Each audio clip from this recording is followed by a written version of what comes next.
Hey, everybody.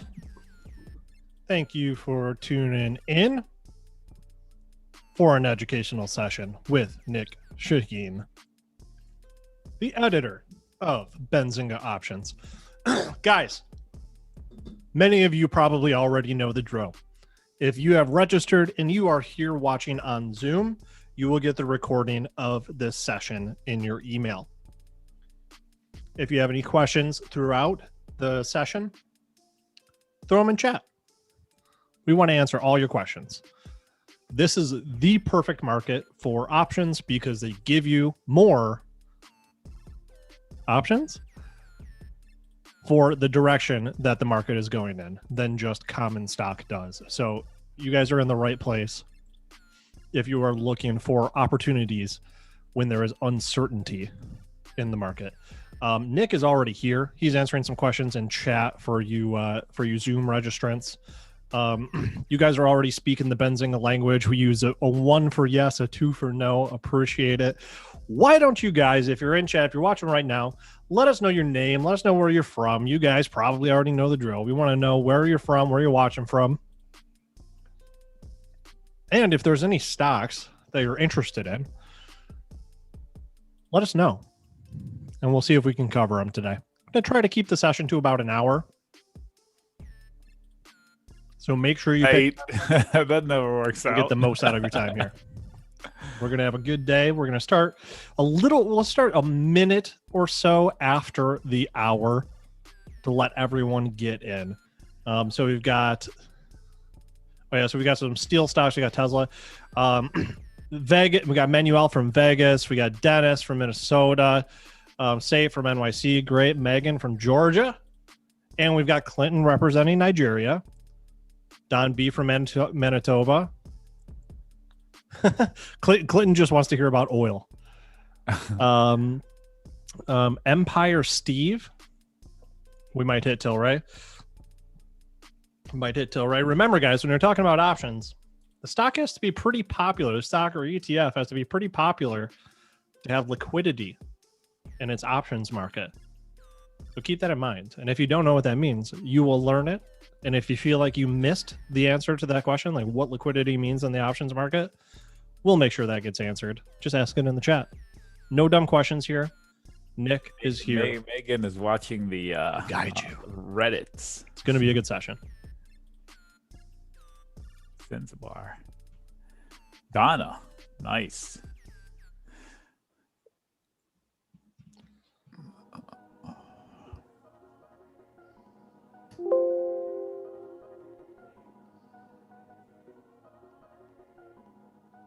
Square is a good stock. I'm long in several ways. Silver. SLV is a tricky ticker, so make sure you play it right. Beyond Meat, not a point of entry. We'll share it. We'll look at charts a little bit later. Hi, Vera. 40 calls. I'm short AMC. Barrick Gold. Ford, not an entry point. It was last year when I said buy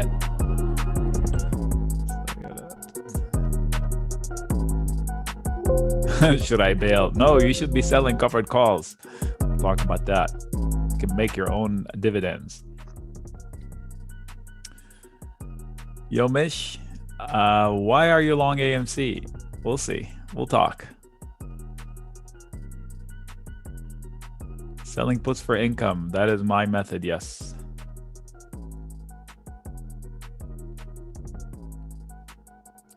Guys, if you missed it, let us your name, where you're from. We're going to get started in just a minute. We're going to let some folks get in here so they don't miss any content. California, folks. Jason from California, what's up? John from California. Michael from Sacramento, what's up? Sacto. Liddy from Ashburn, Virginia, what's up? Miami. How do I sell a covered call on AMD? That is a person who is proud of their city. Step 1, buy shares. Step 2, Zam from Toronto. Lots of Canadian representation. A? Should have a very diverse audience here. 110 shares, you can sell one option every period. Is my audio on, by the way? I haven't checked. I know? For reports for Bazonga. We are not called Bazonga. The company's name is pronounced Benzinga and spelled Deepak. I know a Deepak. Well, the way it sounds.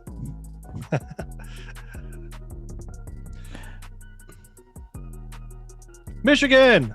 That's where Benzinga is headquartered. Woodrow, what's up? Thanks, James. Robert, James no problem. People mix up the Benzinga name all the time. You wouldn't believe the different attempts I've heard at it. Bazonga is pretty good though. Well, AK from Toronto, what's up? Chance Long Island. Okay, Daniel, guten Abend.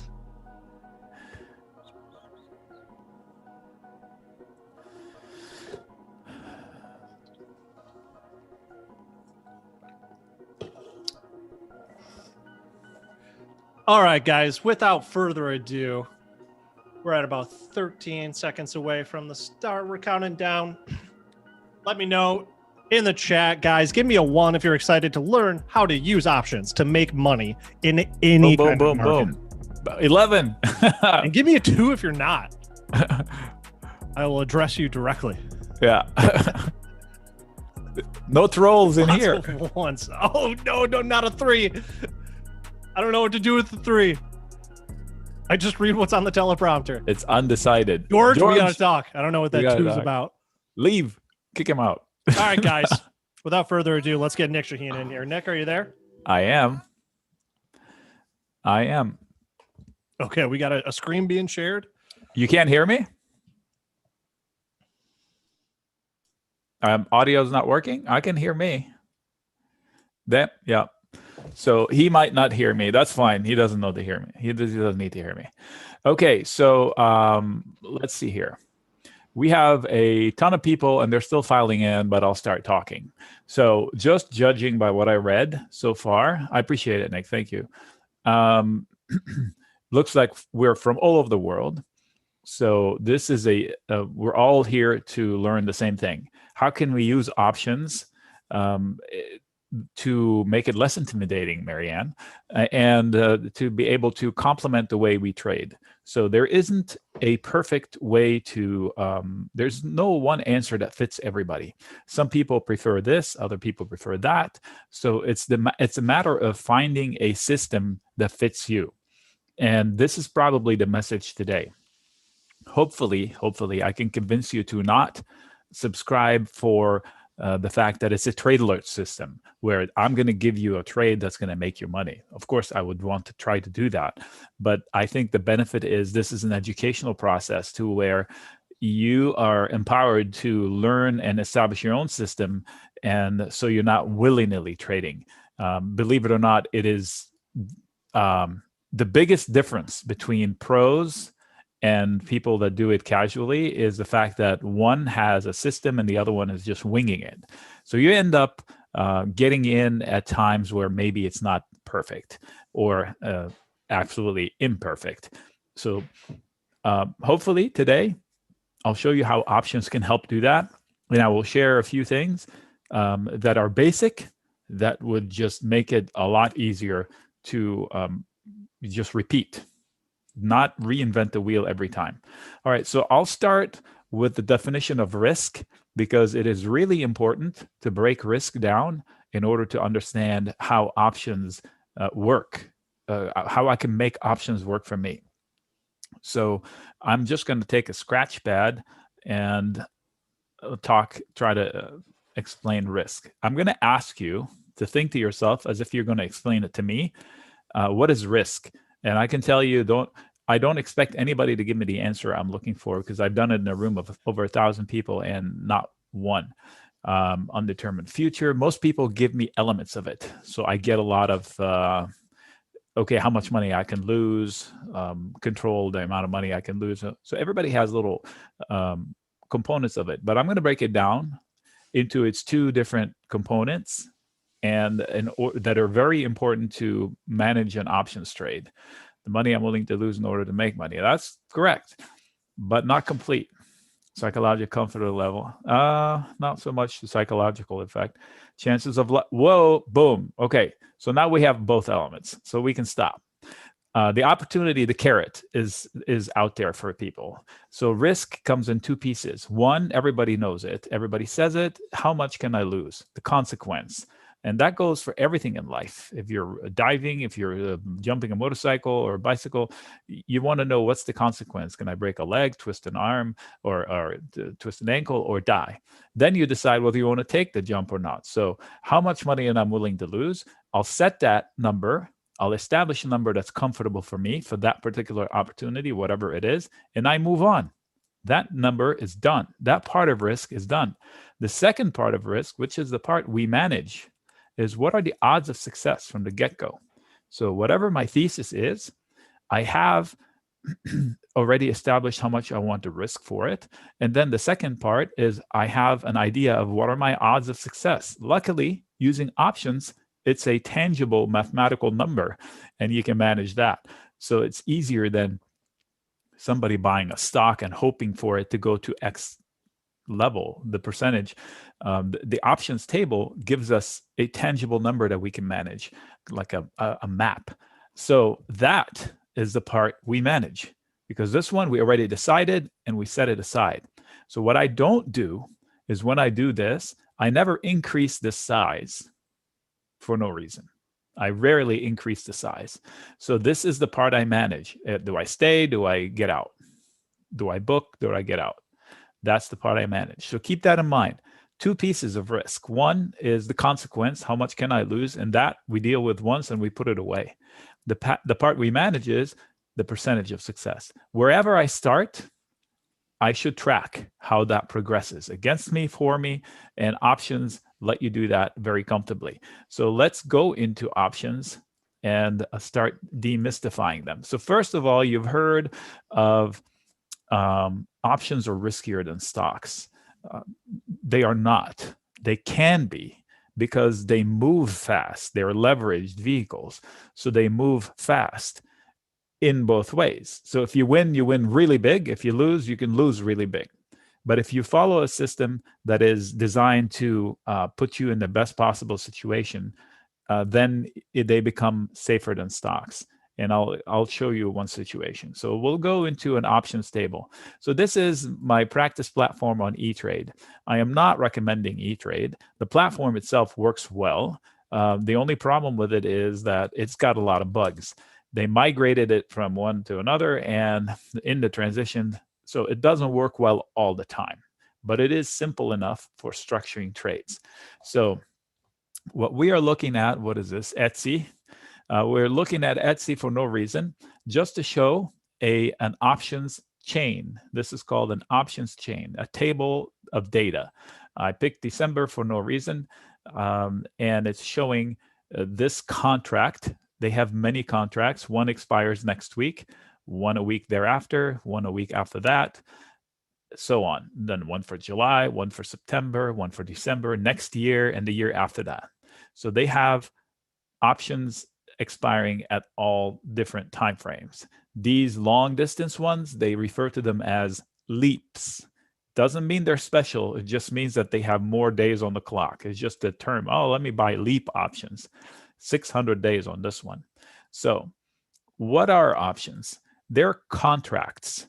So every contract has a buyer and a seller, correct? So when you hear on CNBC, you hear them saying they are buying the so-and-so options. Like that is an incomplete statement, because for every buyer, there is a seller on the other end. I don't know the buyer. I don't know the seller. Why should I judge that the buyer is smarter than the seller? So listening to CNBC will cause you to make mistakes. Turn that off. So do your own homework, chase your own opportunities based on your own knowledge. Chasing blindly a contract is ridiculous. So they are contracts. They have expiration periods, 47 days on the July contract. So there is a buyer, there is a seller. All these are elements of a contract. And there is a strike price associated with each one. What does that mean? We have one at 160, one at 155, one at 150. So these are contracts. So I can buy or sell any one of these. Depends on what I'm trying to do. This side is all puts. This, Dr. J, this side is all calls. So the put side and the call side, they accomplish different things, but they're all contracts. So let me start by explaining the put side, because it's easier to explain as a starting point. So who buys puts? Somebody that is seeking protection. What do I mean? If I own shares of Etsy, if I'm worried about the next couple of months, I want to guarantee myself an exit point. I want to stop losing money at X. I can buy a put to accomplish that. For example, if I say I'm okay owning the shares down to 140, but below 140, I want to be out. I got in at 115. I don't want to give back all my profits. I want to be out at 140. So what do? I have 100 shares. I buy one put, and at 140, I pay $2.50 for it, but it's 100 shares. So it's $250 that's going to leave my account right now. So what does that afford me? That gives me the right, but not the obligation. I'm in control. I bought the insurance policy. It's up to me whether to file a claim or not. It gives me the right for the next 47 days to sell my shares at 140 to somebody. Who's that somebody? The somebody that does this. Somebody who sold me this on the same transaction is on the hook. I'm the buyer. He's the seller. I'm the buyer. He or she is the seller. I own the right. They have the obligation to take my shares. They don't have a choice. I call my broker and say, exercise. Does price need to be at 140 or lower? No. I can do it at any point in time, but the price is 140. So if I want to do it at 150, if I'm an idiot, I would do it, but I lose $10 immediately. They make $10 immediately. I would never do it. That's why people say it has to be below. It doesn't. For all intents and purposes, they can happen anytime, but it makes no sense for it to happen above 140. So I'm the buyer of the insurance. This is the insurance company right there. So I'm the buyer. I own the right to sell my shares at 140. When is that good? If we wake up and the market's crashed and Etsy is at 110 or 115 or 120 or zero, I'm out at 140. They are on the hook. So this is the easiest way to explain what a put is. Contract at 140, 135, 130. It gets cheaper the lower I go. Why? Because I'm letting go more, and it's less likely to happen. So somebody is like selling me insurance when I'm not a 19-year-old boy with a race car. This is a 19-year-old boy with a race car. I'm going to charge him $800. This is an older person who drives in once in a blue moon. I would only charge him 60 cents because now, what are the odds of Etsy falling below 120? Not a lot. So I'll drop my insurance claim as the seller, right?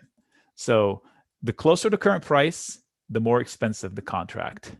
The longer the contract date, the more expensive the premium because I have more days. So if I wanted to do this for September, it will cost me more. See, so it's $14 to be here. Now it's no longer pennies to be here because there's 110 days. So time also changes the price. This is more expensive than this. You can see it, price drops as we go down. So this is like logic. It's nothing rocket science so far. Put side, if I'm a buyer, I own the right to sell my shares at X. Who also buys puts? Somebody that wants to short the stock without having exposure to unlimited risk by selling short the stock. So if I think stock price is going lower, I can buy a put. And if the stock price does fall, the put gets more expensive. So if I bought it here and then the stock falls $20, that $1.70 turns into $3, $4, and then I can just sell it back. So I pay $170 to be in it. It goes up to $4. I sell it. I make money. I keep the difference. I never bought the stock. I never sold the stock. I just played the puts. So that's another way of using puts. So hopefully that demystifies the put side. To recap, there is a contract between buyer and a seller. There is a strike price, and there's a number of days on the clock, the contract termination period. So everything else is depends on what I'm trying to do, whether I'm a buyer or the seller. It all depends on what I'm trying to do. So why are they more risky to do just buy things? Because once I buy something, time is of the essence. I need something to happen for me to make use of said put if I buy it. If I'm buying to short the stock, I need price to fall. If it doesn't fall, I'm going to lose money, and I'm on the clock right away. If I buy and my insurance policy loses its value because there's fewer days on the clock of me protection. So again, time is against me.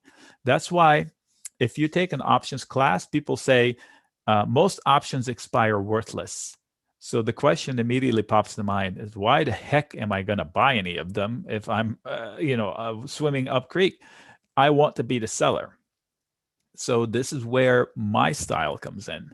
I prefer selling risk, selling options, than buying them. And because odds are in my favor, as simple as that. And if I do it responsibly, the risk is finite. I know my risk every day when I go to sleep, and I'm okay with it, and nobody can take it away from me. So that's the concept that drives my investment style. And I try to share it in write-ups, and Benzinga is where I share my knowledge there, and hopefully you can join me there. I'm going to share a table in a little bit that shows the actual write-ups that I do, so you can gauge whether this is something that you may want to look into. This is the first time I've done it here. I did it earlier today in another little group setting of current users. So I think I'm going to do it again. It was well received. So, but this is the put side we just discussed. Let's jump into the left side of the page, which is the call side. So what is a call? Again, contract, strike prices, time on the clock, all the same. The right I earn by buying the call is different. So the buyer, again, takes control of everything. So let's say I want to own 100 shares of Etsy. I don't want to fork over 100 shares times $165 a share. That is a big pile of money. I'd rather risk less to be long at 165. So what I can do is I can buy, instead of buying the shares at 165, I can buy the call at 165. And the call would cost me $10 times 100, so about $1,000. So instead of spending the whole total, I spend $1,000. And what that does, I will lock my price at 165. So if I'm right, being optimistic, the stock, that's why I wanted to buy it, and the stock does rally to 180 and 185 and 190, I am locked at 165. I earned the right to buy it at 165. Somebody, the person that did this, that sold it, is on the hook to delivering shares at 165. They shorted the stock by selling me that call. So now they're on the hook and they don't have a choice. One day I call my broker and say, I own that call. Please give me my shares. They'll go and take shares from that other dude. They go into my account at 165. So I was in by only risking 1,000. Now, I don't like to do that because I could buy a call, but I need a technical reason why on a breakout, because I prefer having leverage somewhere. So selling something against something. So that's a complicated way of saying it is doable. It is a viable strategy, but doing it willy-nilly is not good. Your thesis better be good on the upside because time is of the essence. And that $1,000, my friends, can be cut in half overnight. How? If I buy it today and tomorrow the market opens and the price is down 3%, this call will be down 20 to 40%, depends on the environment. So it can make a lot of money, 20 to 40% the next day, but it can lose a lot of money, 20, 40% the next day. So that is why they are more dangerous if used improperly. If you're strong charting skills, they are good ways of doing it, buying the breakouts, buying the breakdowns. But you have to be a good technical trader, or know charts, or have a good alert system of sorts. It's doable. The easier fight is, let me show you something. So let me ask you something, actually. Think about it. What is easier? Okay. What is easier to see? Okay, we'll go to Apple. What is easier to say? Apple is going to 136 or Apple is not going to 96? Which is easier? Apple going to 136 or 140, or Apple not going to 96? Right, Pamela. That's my style. If all I have to do, it's not going to 96, so I will sell risk there. And this is just the easy explanation as why I like to sell risk where it's not likely to go. Because, watch this, only one scenario makes me lose money. One scenario. So if I sell a put down below a price where it's not going, I collect money and I keep that money if price doesn't go there. So there's only one scenario that gets me there, which is a huge drop for whatever reason, a market crash, a crash in Apple, the iPhone no longer works, or somebody invented something that doesn't need iPhones. If it rallies, I make money. If it doesn't rally, I make money. If it falls, I make money. If it stalls, I make money. If it falls a little bit, I make money. The only way I lose money is if it falls a lot. So those are the high odd plays that I prefer to do. And that's the scenario where options are safer than stocks. So let me see here. Not enough premium. Yes, there is. There's always enough premium for the same odds. So the premium fact is there. I use 96 as an extreme to illustrate a point, and I'll show you in a little bit. Higher risk, the more rewarding. If it goes to 100 shares and major discount, then sell cover calls against it. Well, selling cover calls is another way of putting an asset to work, but we're getting in the weeds here. I just want to get the options basics out, and I just threw a carrot as to how I use options in a stupid way to make an easy way of creating income. How about this? With high degree of certainty. There's nothing safe. If there was safety, there would not be a reward. Is there a situation where Apple falls to 96? Absolutely. Otherwise, there wouldn't be any premium down there. So let me test my theory. I used Apple 96 out of the blue. Okay, somebody said there's no premium in there. I'd say there is. I can make $200 for committing to buying it at 95. So that there is premium. And I don't have to sweat it much. All right, so let's talk Greek. No, let's not. Let me demystify what that is, okay? So first, step one, we explained what a put is, who buys it, who sells it. We explained what a call is, what it does, who buys it, who sells it. So what do we do with all the Greek talk? All right, let me demystify it for you. You see I have columns in here, right? I don't have too many columns, and these are the only columns I need, plus one extra. They just added this intrinsic value here. That's new. That wasn't there yesterday or 2 days ago. So the most important part is the mark, which is called the mark or the mid. It's the price of the actual option. It's the split between bid and ask. So you don't need to worry about it. That's how much it costs. For liquid stocks, it's usually exactly the middle between bid and ask. So I don't even have bid or ask or size. I don't care. I deal with liquid stocks. I'm going to get my mark almost every time. Mark change is how it is relative to yesterday. And this is the delta, one of the Greeks, which is the one that I would use most often. That, my friends, is your moneymaker right there. So you remember what I said about risk size, and the odds of success. That is your odds of success. How is that? Okay, let's put this to test. Apple price, 125. That's right there, right? What's the delta value? Right there. 0.5. Okay, that's on the call side. What's the delta value on the put side? 0.5. What does that mean? It's the literal coin flip. Your odds of winning if you buy it are 50-50, just like buying a stock. You can sway your odds by doing homework and having a thesis why it should be higher in the future, but statistically, your odds are 50-50. It's Vegas. That's why I like to use options to twist the odds to put them in my favor. And I'll share with you a table.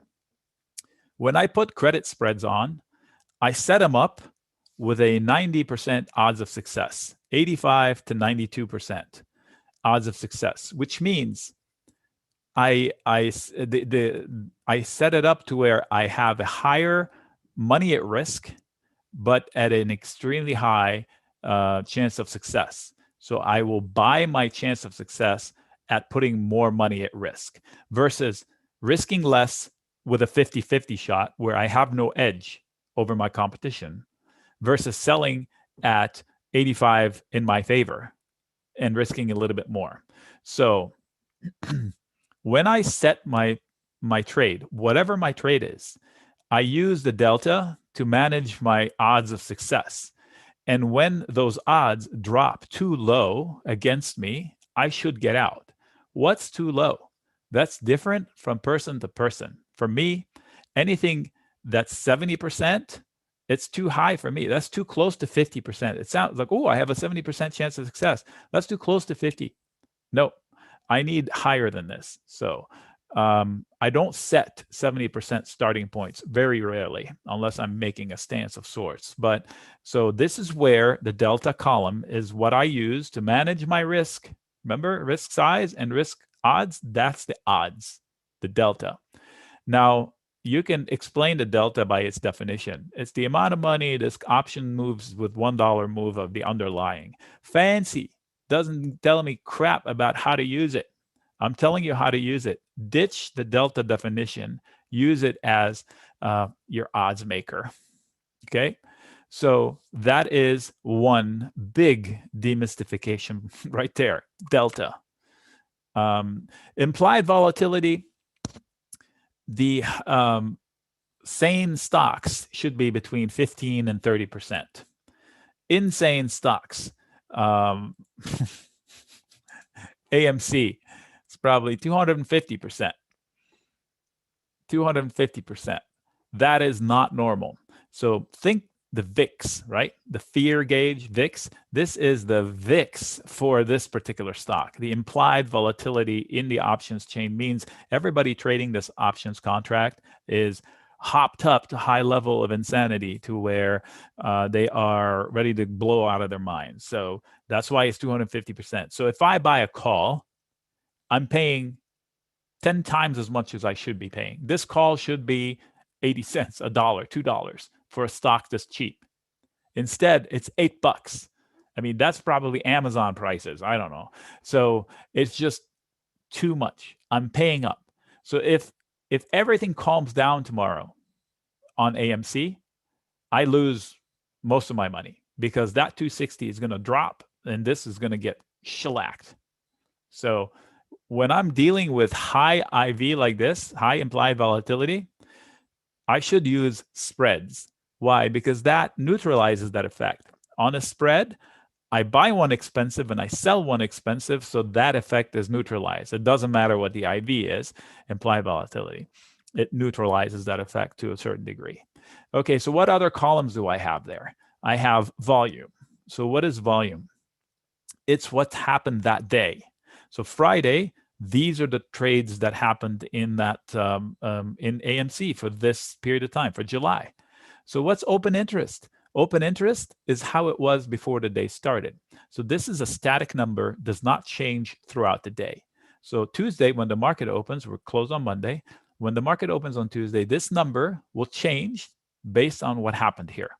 So this will be moving throughout the day. You'll see them going up, up, up, up, up. And then this one, Tuesday, overnight, they refresh the data. Nobody offers it dynamically. So you will get the refresh. So right now we had 4,000 contracts here, but we had 4,000 trade. So we don't know what the net effect is going to be. So it's called the open interest versus the volume. Okay. Intrinsic value, I don't use it, but everything above in the calls above current price should have an intrinsic value of 0 because it's all hope. Price is not there. So the price here of this options contract is all pure hope. So it's all it's the intrinsic value is not there. Anything below here, it has intrinsic value, and that's the opposite here. Not important at this point, except to know that I'm hoping the stock moves if I buy any call up there. Okay, so we defined put, we defined call. So what's a put spread? All right, so I can buy a put and it costs that much. Actually, let's use the call side. I can buy a call and it's going to cost me $850 for one call. What? Yep. So how can I mitigate my risk? How can I lower my out-of-pocket expense for that? Then I'll sell one above it. Which one? Any which one I want. So if I buy the 28 put, instead of spending 875, I'll sell one, what is that, 28, 33. So I'll sell this one and collect money. So now I'm only spending, look, 90 cents here, almost $1. Let's round it up. So, but I'm limiting my upside potential. But hey, it beats having to spend $900 for one contract. And if we have a bad day, that contract could be shellacked. No, not my jam. I'd rather buy a put spread and limit my upside potential to hedge my bet. It's a spread. I'm spreading the risk. I'm buying something, out-of-pocket expense, money goes out. I'm selling something, income. The net effect is only $1. What can I make? I can make $400 for $100 on one contract. So if I reduce that to 1, I spend $100 to buy it. If price spikes to the moon, I made $400. Why? Because it's $5 wide, 28 to 33. I only paid $1. So what's wrong with quadrupling your money? Nothing, right? And all I had to do is mitigate my risk to do it. It makes sense, especially in a stock like this. Now, if I only do this and I get it right, the money I can make is insane. But that's not my style. I'm hoping too much. So in my opinion, the spread in this instance makes sense because I don't have, because they're cheating out there and I'm not. So I'm at a disadvantage. So I should temper my enthusiasm and hedge my bet by spreading my risk. So that's why one way of doing a debit call spread, bull call spread, call spread, all the same. Debit means money goes out of my pocket. Okay. That's one way of doing spreads. Does it work on the put side as well? Yes. So if I wanted to short this stock, I would buy a put. Why? Because if the price falls below, if I buy it for $600, one put, and price falls, it's going to increase in price. Look, they get more expensive. And I could triple my money, quadruple my money, or I can also do a spread where I buy a put and I sell a put lower. And my entry point will drop. And then if I can double my money, triple my money, and stop, can't make more than this. But now while I wait, I'm not like biting my nails because I spread my risk. I bought one, money out of pocket. I sold one cheaper, money in. The net effect is still a debit, but a lot cheaper than $640. So debit put spread, it's a bearish opportunity. A debit call spread is a bullish opportunity because I need price to either fall to make money or rally to make money. So I need price to go somewhere. That's why I prefer selling, because I don't need price to go there. Okay, so it's based solely on risk appetite, correct? Well, no, you should have a thesis. So let's back up. So here's a question that gets us to thinking, what the hell are we doing here? Okay, so why am I doing any of this? Well, you tell me. So the thesis, why am I buying a put spread or a call spread in Apple? Because I'm trying to accomplish something, right? So step one, in all of my write-ups, I send videos, okay, with all of my write-ups. It's usually about 10 to 12-minute video. If they're not watching the video, they're making a mistake because it's a lesson on options, actually on investing from A to Z. Every video is a lesson all by itself. Because here's how I start. Okay, so what does the macro, usually the first statement in my write-up is the macro. What does the world look like? So because whatever idea I have on whatever stock, has to work within the macro. If there's a crash coming, I can pick the best stock opportunity and it's going to fail. No stock is going to rally on its own consistently. So first thing I look at, what's the macro look like? What's the opportunity in the whole market? And then I set that aside. Within that, what's the micro? What is the situation where I'm trading Apple? What does Apple look like fundamentally, blah, blah, blah. And then the third step is, what's my thesis? Okay, I know I think Apple's going to do this, therefore I'm going to do that in order to try to profit from this move. So those 3 steps, whether I use options or not, are a must. Check the macro, do your check the micro on the company, and what is your thesis for this particular trade? Now you decide, how am I going to trade it? Stocks or options or warrants or whatever. So you do. Somebody's advertising another system in here. That's great. So so you decide to go via the options method. Then within that, how do you want to implement it? By buying stuff or by selling stuff?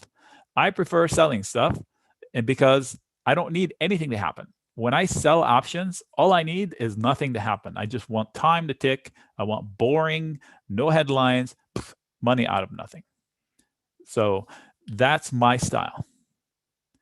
Spread versus, well, a spread is an options trade. I think you mean spread versus naked. So they're asking, the question is, when do I like a spread versus a single leg, not a spread, one, like a call or a put? So the easy answer is, if I have a technical reason on the chart to see a breakout that's going to have legs, where I can have a measured move, like an inverse head and shoulders with a measured move, then I would use single legs, because I can say, okay, I'm going to risk X and I'll stop out at Y, and my target is here, and I have tangible ins and outs. Otherwise, I would sell a spread to implement this. So if I see a breakout, of which I'm not 100% certain, but I do have support below, instead of chasing upside by buying calls or buying stock, I rather sell puts below or put spreads below to make money, whether it makes the breakout or not. All I needed to do is not fall too far. It can fall, but not too far. So that would be the best opportunity for me. So selling options, naked options, works best, but not every account can do it. I'll give you an example. So last week, I can't remember when, Tesla was falling. I was in a chat room. A trader is in there. I know his size account. He has enough money to buy shares. He wanted to buy shares in Tesla. And I said, what do you know about Tesla? He goes, I think it's going to go up. I was like, do you have a tangible breakout? No. So why don't you sell a put instead? So I convinced him to sell puts in Tesla at a right level at $380 per counter. So Tesla, let me show you a visual where he took the risk. I forget where in this process, but somewhere when it was falling, he wanted to catch the falling knife. I said, you're doing the right thing. It's falling into a prior support. So technically, that is the right thing to do. But this market is edgy, the Fed, blah, blah, blah. Why not give yourself a little bit more room? So I don't know it's going to bounce. I know it should hold. So I would rather sell a put at 380 down here. And he said, I want to buy shares. I was like, why don't you buy them at 380? He goes, how can I do that? It's like, you can sell a put right now. So here's how it works. Selling the put. Let's go to Tesla. So I forget what contract it was. September maybe? I don't know. Let's go. Maybe we can estimate. Price is 625 now. Boy, that's a far cry from 380. Okay, yeah, this was it.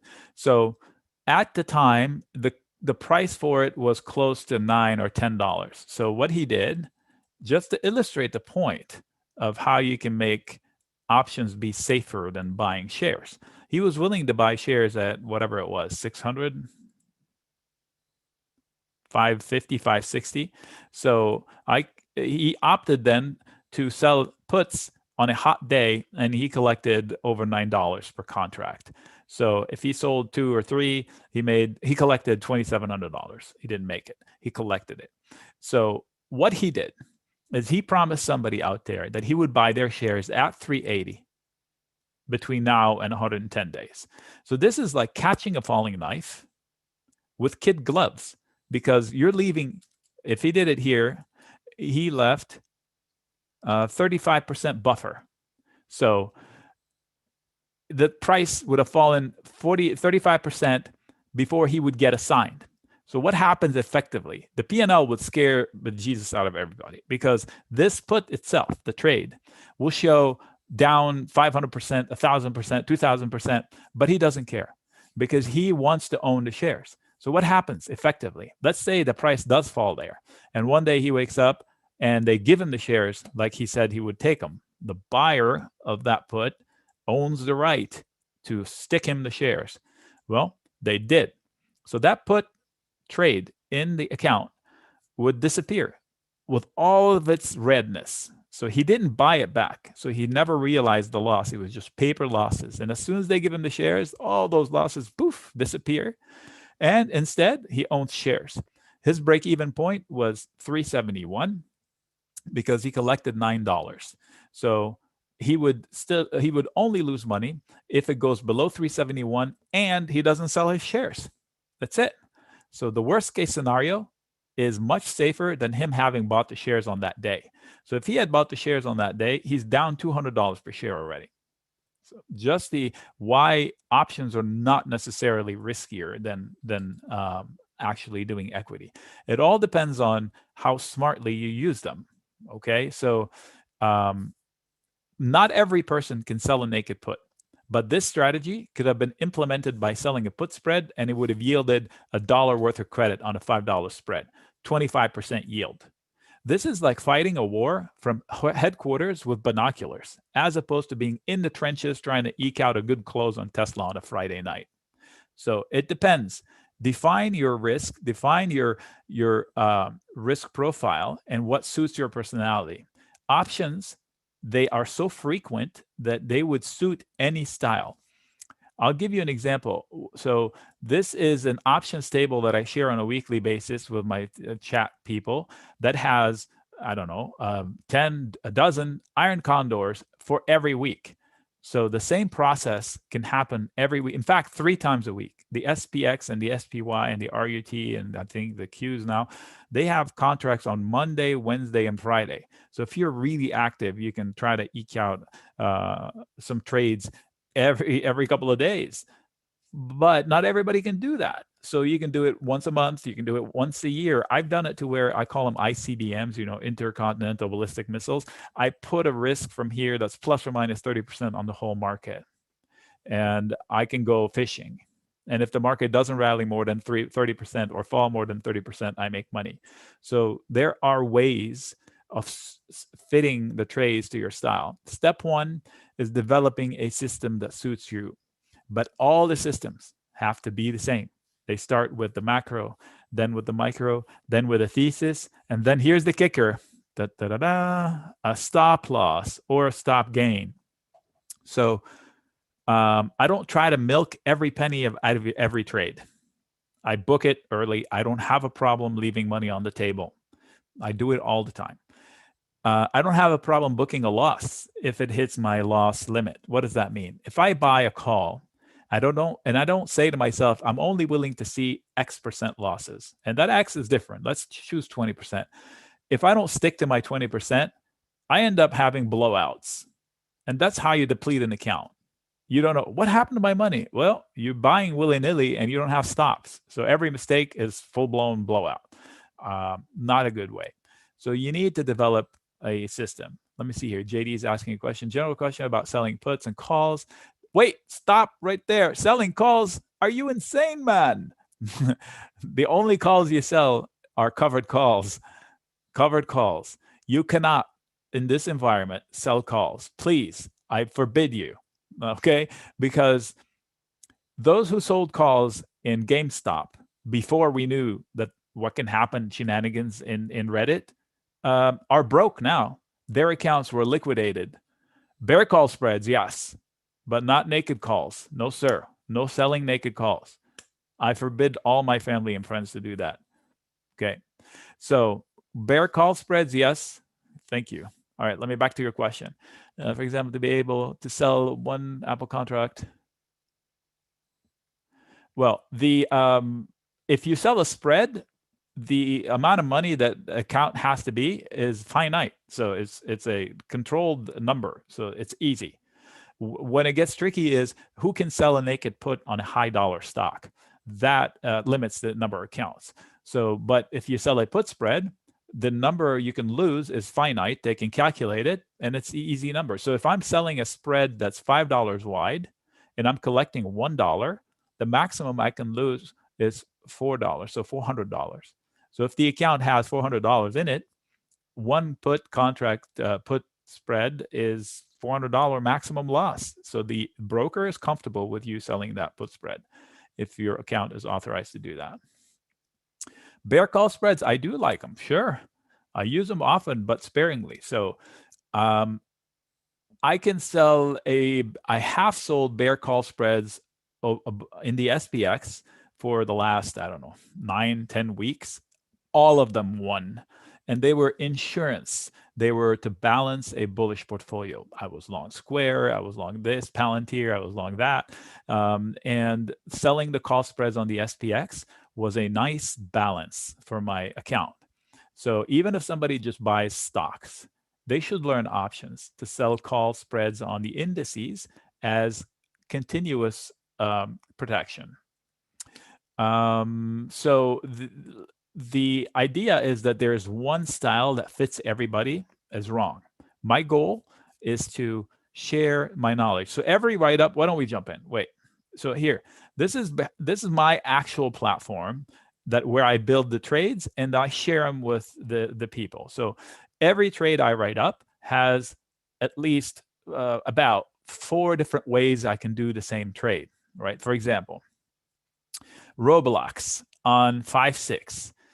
Let's go see where RBLX was. Whoops, RBLX. All right, 1 day, reset. All right, 5-6, where was that? Right here. Boy, didn't you wish you were a member then, right? Right here, actually.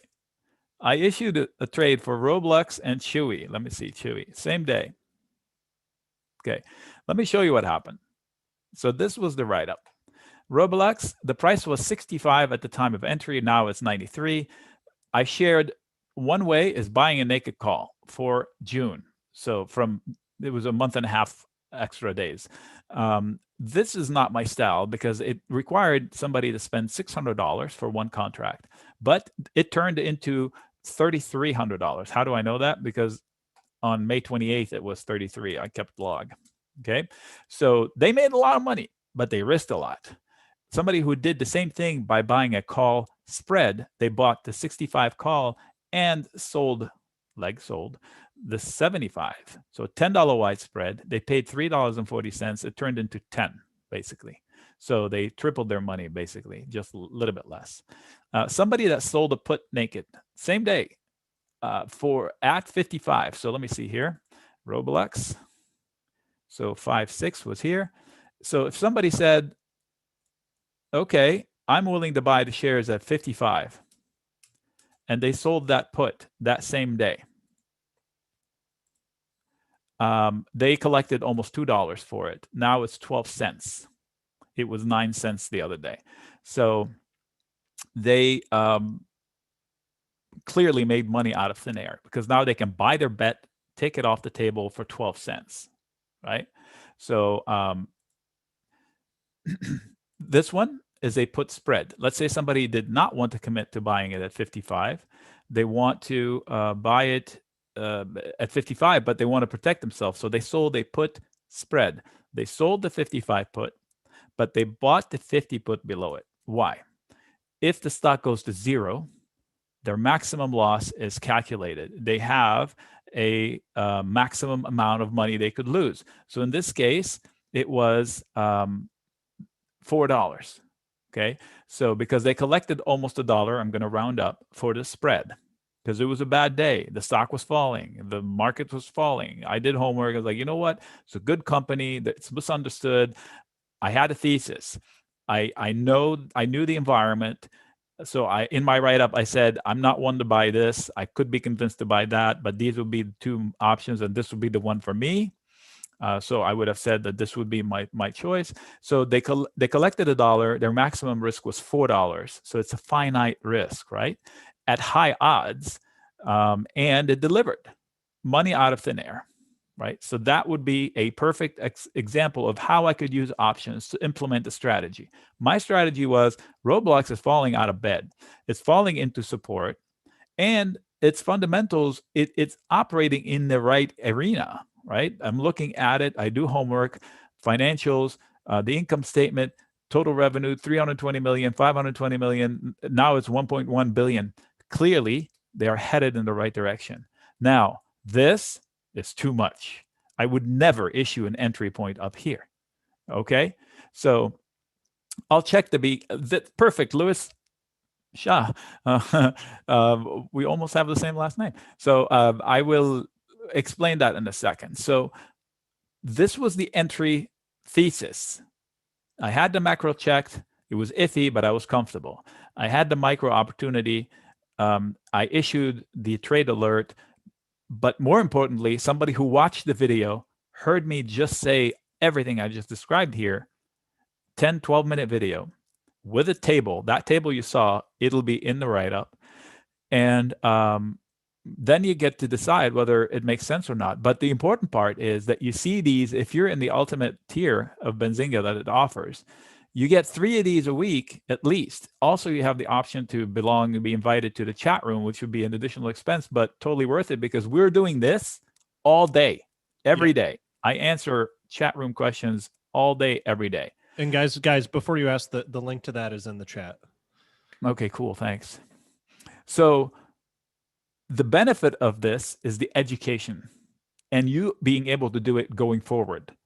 And the ultimate goal for you should be to be in the chat room because trading in a group works so well. Your eyeballs, my skills, and your skills make for smarter trading. I manage the flow of the conversation, but everybody, yes, facts versus fiction and opinion. So we use the facts to develop an opinion. I use the facts to develop an opinion that Roblox is misunderstood. Same with Rocket. It was like, why is it here? I don't understand why it's here. I'm going to take the risk against all odds. And guess what? It paid. Palantir, same thing. So we use good fundamentals to find opportunities, but more importantly, your belonging in would be your education into how the heck this thing happens. I just shared with you, I've never done this before today, sharing my actual, you saw me push a button. This is my actual working spreadsheet, right? So I spend a lot of time doing homework in order to keep track of all of this and find us an opportunity. So let's run through the last. I claim high degree of success. Let's run through it. Yowza. Let's run through it. So let's pick. So here, how I don't trade perfect.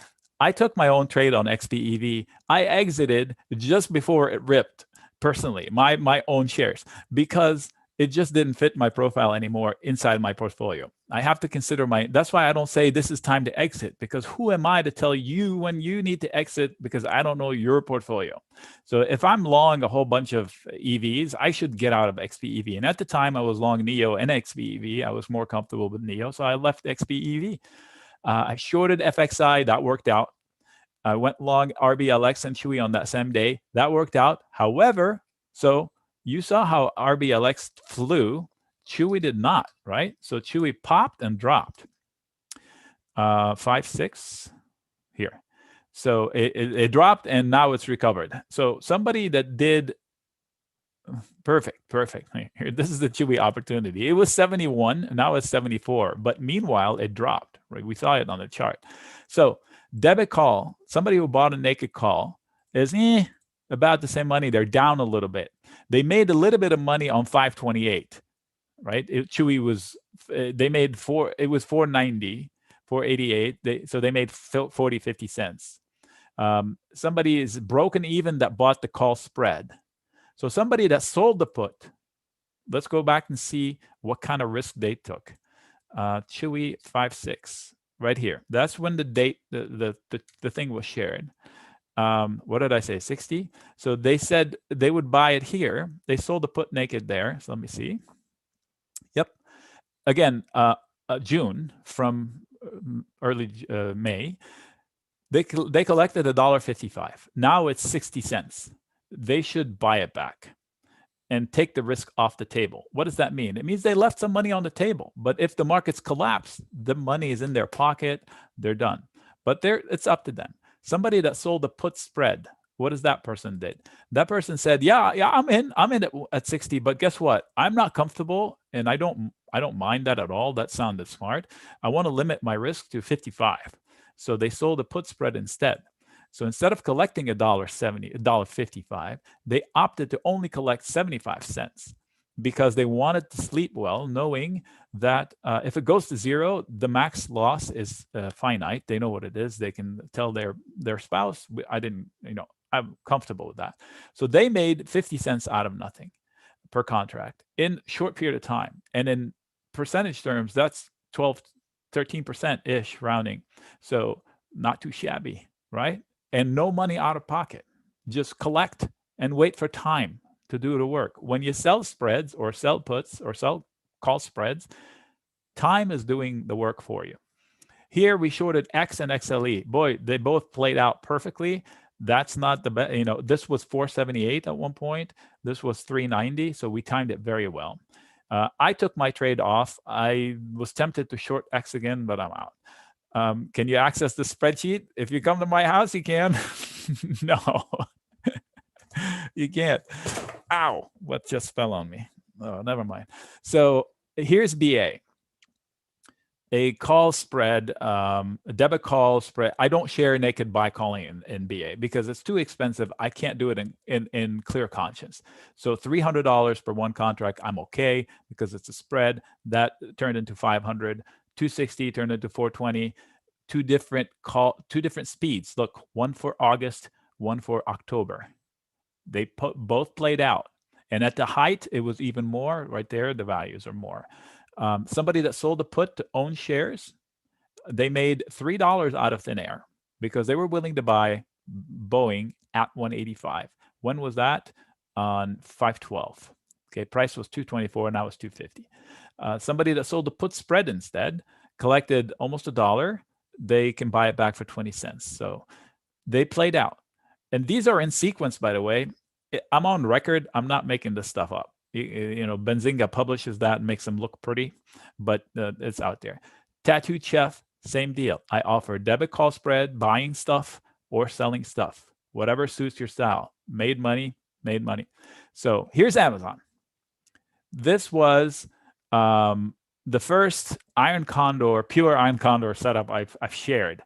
And here's why it works. So let's go to Amazon, a company I love. I think this is the best company that has ever existed on the planet. They are still a startup. They never stopped being a startup because they keep finding new streams of income. So that's the definition of a startup, trying to create income from where it hasn't played. And everything it enters, it dominates. So I wanted to trade Amazon. What was the date? I can't remember now. 518. Okay, 518. Here. So I wanted to trade Amazon. And I knew it has support and support below support. I knew it has a lot of resistance, and we'll talk about charts at the end. I know you all want charts. Trust me. We'll end up doing like a fast fire charting session at the end if the time allows. But from the chart, the short story is it has a wall where I'm pointing. 3320 is a wall, but the wall will become a catalyst if they go above it. So what can I do while I wait? I sell a spread to make money on both sides. So here was the trade. It was an Iron Condor right there in the middle, and a credit call spread and a credit put spread. I'll explain the Iron Condor visually. Hopefully I have one in my trading platform there. So Time 32.95 was the stock price at the time. It's currently 32.20. I sold a call spread to short the stock. I sold a put spread to be long the stock, and I needed price to be between these two for by 6.4. So this end of the week, this goes off the board. I collected $1 from my risk, 50 cents on either side. I can only lose on one side or the other. So my maximum risk is $4. So I'm going to make 25% in 2 weeks, and I don't need a rally and I don't need a drop. How do I choose 6.4? It depends on the situation. There is no one answer fits all. The main priority is I don't want to sell into events. So if there was an earnings report, I would not have done it. Okay, because on earnings, it adds an unknown. For me, I like to trade on facts, eliminate as many question marks as possible, because that is where the oh crap moment comes from. What? Peloton? The treadmill can kill people? That's the event. If it's scheduled, I'd like to avoid it.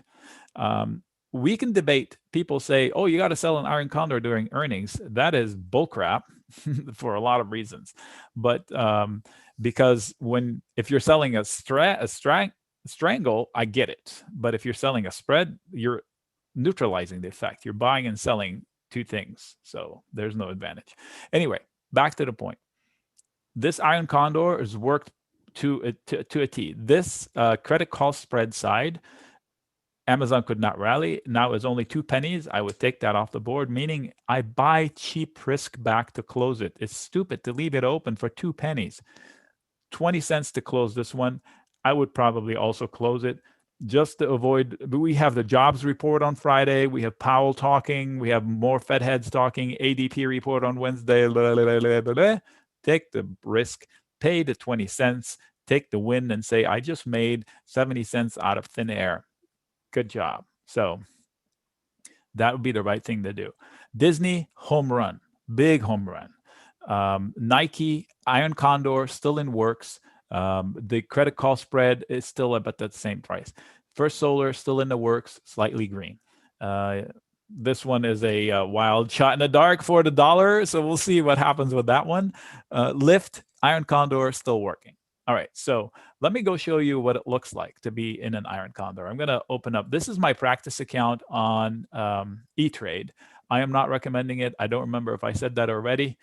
The platform itself is easy to work with. If you know the Ponytail Boys from CNBC, they're the ones that made this platform. It used to be called Trade Monster. I've been with them since then, and it was much better. It used to be Flash-based. Now it's HTML5, and there's all kinds of bugs in it, but it's still easy to structure stuff in it. So let me go to, oh God, this thing, I don't know. Every time I put it, it's like, where can I put this thing in my face? These are practice trades I played to show. This is the iron condor for BA. So Boeing, July, iron condor in the works. These are the collections I did. So about $1.20. And this is what it's worth now. One leg won big, one leg lost big. The good thing about it, I'm even. Tick tock, tick tock.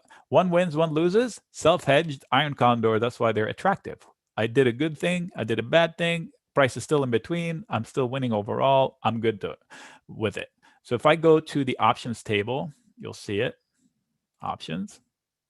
Did I say July? Okay. So there's the the upper end, the bearish side of the credit call spread, right? When we started the session, what did I say about the odds, the delta, right? The delta is 30. So that means my odds of success here is down to, it's getting to be iffy. 70% odds of success sounds high. 30, 70. So the buyer still has a 30% chance. I'm the seller. I have a 70% chance. It sounds high, but it's too close to 50%. 50% is right there. So I'm still comfortable with this one just for the fact that I have the same bet below. So it's already hedged. This is the credit put side. See, those are two I sold. That's a visual of an iron condor. What do I need to win? I need price to do this. Ping pong in between the two. And by July, I want price to be in between these, and I win. See how this one's taking heat and this one is played out? So I should buy this one and take it off the table if it's pennies. And then now I have to deal with this one, knowing that my break-even point is $1.3 or 1.2, whatever that was I collected. So that's how I manage. I could get out of the whole thing now. No harm done. It cost me 1.3 to enter. It cost me 1.3 to exit. I mean, I collected 1.3 to enter. It cost me 1.3 to exit. I tried it. It didn't work. I can change my mind now. It's no issues. Nike Iron Condor is right there. Peloton. Okay, so why do I like selling puts and put spreads into fear? When I know the company is good, and I know Peloton has a P&L, they are successful. They just had the opportunity. They had the misfortune of their stock being hit so bad because tragically somebody died, and I think the company did not acknowledge it quickly enough. So they should know you can't get away with it. You have to disclose. Remember, I don't know if you're old enough, the Tylenol incident. The Tylenol jumped the gun and they said there could be a problem. We're taking it off the shelf. We're doing all of that. It was how to handle a crisis before it even became a crisis. Peloton didn't do this until they put their feet to the fire. And during this, we sold into it a put spread and collected 80 cents or so. This is too low because it won't let me execute unless I give up more than the actual mark. And now it's only worth 5 cents. So I sold risk into somebody else's panic because I knew Peloton at 80 was a bargain. I don't care what the headline was, at 80 was a bargain. Why? Because it was the base for the whole rally. And head and shoulders here, 80 would be pretty much the target of whatever neckline you end up counting. Now, do I chase it from here? No, because it's not an obvious entry point for me. All right, let me read some of yours. So when you use spreads, do you allow to expire? Bob, I mentioned that several times. I buy cheap risk back. Let me visualize. So Bob's asking, do I let it die? If it's 5 cents, I buy it. What if they say Peloton cannot sell anything for the rest of their lives? 5 cents, I buy it back. Sometimes I only buy the short leg. So if it's, I pay 13 cents and I leave this one on. Sometimes. So because sometimes it's hard to close the spread if it won too good. It's too far from current price, then you can't sell the one you own. So you end up only buying the one that's the risk open. So if I take this off, the risk is gone. It can crash to zero. I can make more money because now I own a put. So I hope that answered. Let's see, another question. Do I do spreads at all? Do these trades get executed automatically? Do I execute your trades automatically? No. I did that 10 years ago and it was a nightmare. No. I share the knowledge. You're free to do what you want with it. I've missed some points. The recording will be there. Plus, if you're part of the group, you can chat with me in the chat room all day at higher tiers. Let me see here. Somebody asked me which one I would prefer, which platform. I have Thinkorswim, which is TD Ameritrade. I have E-Trade. Thinkorswim is an unbelievable charting platform I use to monitor all my trades. I structure my trades in E-Trade because I don't trade that often. I make my trades count, and E-Trade does the trick for me for now. There's not one platform that's going to be perfect. The ones that never fail have horrible options setups, and the ones that have the best setups, like this one, fail more often than the other ones. If you're seeking a perfect platform, you're not going to find it. I won't knock E-Trade, but I don't want to get you into it and you finding out that it fails every once in a while. The cost on the chat room, that's a side chat. I believe there's an email for that. So, but the first step is to get into the basic. And then from there, the folks on Benzinga will talk you how to jump up into the ultimate tier. So just for frequency purposes, I'll show you. I have tabs, the ultimate, enhanced, and starter. The starter package hears from me twice, basically once every 2 weeks. on the 1st, on the 15th. And if the 15th is off, it'll be the day after, the Monday after. And the enhanced will hear from me once a week. And the ultimate group will hear from me 3 times a week, plus a video recap strategy for the next week. And though they have the opportunity to be in the chat room where we're chatting all day, there they get also webinars on Sunday like this that are live charting sessions. And I say 1 hour, but the last 3 have been 2 hours. So every Sunday I give more free time, and I answer chats all day, every day. And they get the Iron Condor setups on a weekly basis. And that is a tall order and a lot of commitment, because it's not cheap to be there. However, please listen. This is not best viewed as a trade alert system, okay? This is viewed, for me, if I were as a member of my own, I wish I had this set up when I was coming up. This is a thought process. Every video I share, which is every trade, so if you're in the ultimate group, the top tier, you get 3 of these, is 10, 12 minutes, maybe 15 minutes. And it is chock full of lessons, technical lessons. And I'll show you in a little bit how easy it is to read a chart without tools. And I share it every time, how the selling puts works, how the selling put spreads works, how the risk is defined. And if you spend the time to just watch the video, you will have an education system that is ongoing. So the ultimate will get 3 lessons a week if they want to, plus the weekly recap, plus the sessions on Sunday, and if you want to just once every 2 weeks, that's fine. But make sure that you review the week before you see the next one, because it's hard to get lessons that far apart from each other and still stay relevant. But it's the place to start. Get comfortable and then get going. So that's my opinion. I wish I had that. When I was coming up, options weren't there, first of all. And then options came in, and I discovered them by mistake. My friend called me up one day, and I was running 2 companies at the time. He goes, I'm going to the bank. You want to take a break for lunch? I was like, heck, I can't. You know my situation. I said, why are you going to the bank? He goes, I have a margin call. It was like 25 grand. I said, what do you do? What happened? He goes, I did something with options. He couldn't even tell me what he did. That's how ignorant he was about what he was doing. So it got me to say, okay, what's a call option? I think he was short calls at the time, and the stock ran against him. So I did homework, and that's got me started. But there was no class like this. Every class I wanted to take was thousands of dollars, and it was a one-shot class, and I had to take my notes and be off to them. This is ongoing education for as frequently as you want it to be. The start is to get in and then migrate up once you get a little bit comfortable. So let me see here. Does E-Trade execute the trades when the market?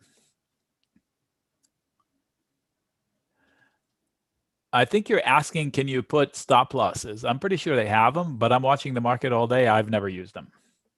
I know Thinkorswim has a complicated, you can make a complicated stop loss system. Like you can tell it, if this and this and this, then do that and that and that. But I don't think it's the same level of sophistication on E-Trade, but it does have a stop loss system. I'm pretty sure of it.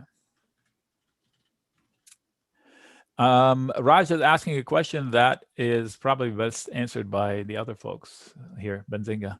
What do you get in an enhanced starter package? So in the starter package, my communication to you is once every 2 weeks. You will get a trade setup like this, but once every 2 weeks. And it not necessarily, it will not be an Iron Condor situation, because the people there are just starting out, and I want them to be comfortable buying a call or a call spread. They're not yet selling stuff, but I do share the selling part every once in a while. But the point is to gain knowledge and move up to the enhanced, where you get it once a week. And the enhanced package will have something that looks like this. These are the actual enhanced package trades. So Peloton, that was a catch the falling knife situation. SPX, that was a short that played out. So even in a group that wasn't. So they were saying, how can I buy insurance? Markets were all-time high. I said, the easiest way is to sell a call spread and let time do the rest. So we sold risk, it collected the $1.20 and it played out. The other option was to buy put spreads and it played out. And then XBI, that also worked out. Peloton worked out. ARK, if you bought calls, they worked out for a short period of time, but not really. So that was a false start on that. AMD, boy, I played it from the long side and 2 short sides, and I won on all 3. And I'm waiting for it to collapse, and I'll show you the chart to explain how I use charts for opportunities. I love AMD. I shorted it twice, and I went long once. I'm waiting for the long, but I don't have a trigger. So I will share AMD, in fact, as a clinic on how to read charts, basics of charts, and how to put it into action to actually trade and profit from it. So perfect. Can we do that right now? How about we do that right now? Okay. So I think I'm thinking, okay, someone of the smaller account should subscribe to each package. Well, it all starts with the basic package. The account size almost doesn't matter, because then you can structure a trade to fit smaller accounts. It's easier to make money selling risk in options, selling spreads, if you have a big account. It is easier. That is no doubt about it, but it's not impossible for smaller accounts to do that. So I'll answer that in a second. So here, let's go to AMD. Okay, let's say I want to trade AMD. How do I do it? First, what's the word look like, right? Isn't that the first step we said? Here's the SPX. We are at all-time highs. We are vulnerable for dips down to here. So if we fall 3%, we shouldn't freak out. If we fall 10%, we shouldn't freak out. What did he just say? 10%? Are you freaking insane? Yes, I am. Look at this. This is the weekly chart on the SPX. Is this an obvious entry point for anything? This is not an obvious entry point for anything. Somebody said, can we buy the dip? I was like, what dip? We had one weekly red candle at the time. So this is not an obvious entry point. If the SPX just reverts to the mean, that's a 10% correction. And just the mean, it can go 20% and still be a bullish market, because this is the range we're going in. So back to the daily chart for better perspective. If we fall to here, normal price action. This was the breakout. We should revisit it for footing. Normal price action. I have notes to myself. Get long. Get long. Actually, I should have one here. So I do this. I do homework and I set my alerts so they can prompt me to act when people are freaking out. So here, get long with a tight stop. Okay, so these are notes to myself. I don't care about spelling. All right, so now we know the overall picture. AMD, now the micro of AMD. Okay, so macro, we just talked about what the world looks like. Micro, what does AMD look like? Phenomenal company, great management. So this is AMD, the profit and loss statement. This is the black and white facts. Okay, there's no opinion here. Total revenue, 5 billion, 6.5, 6.7, 9, almost 12. Okay. Now, net income, minus, plus, 3 billion. They went from minus to 3 billion in net income. What? Now let's go to statistics. Okay. So these are facts. 33 PE. What? It used to be 3 digits. Now it's 33. 8. This cheaper than Apple. And it grows way more than Apple. 8 price to sales. Now this is like maybe 5 times cheaper than NVIDIA. That's why I prefer AMD. That's why there's a problem with NVIDIA rallying like that, because the two are hand-in-hand dominant forces. Add Intel, you got all chips really. And then AMD is where it tells me, this is TradingView, yes.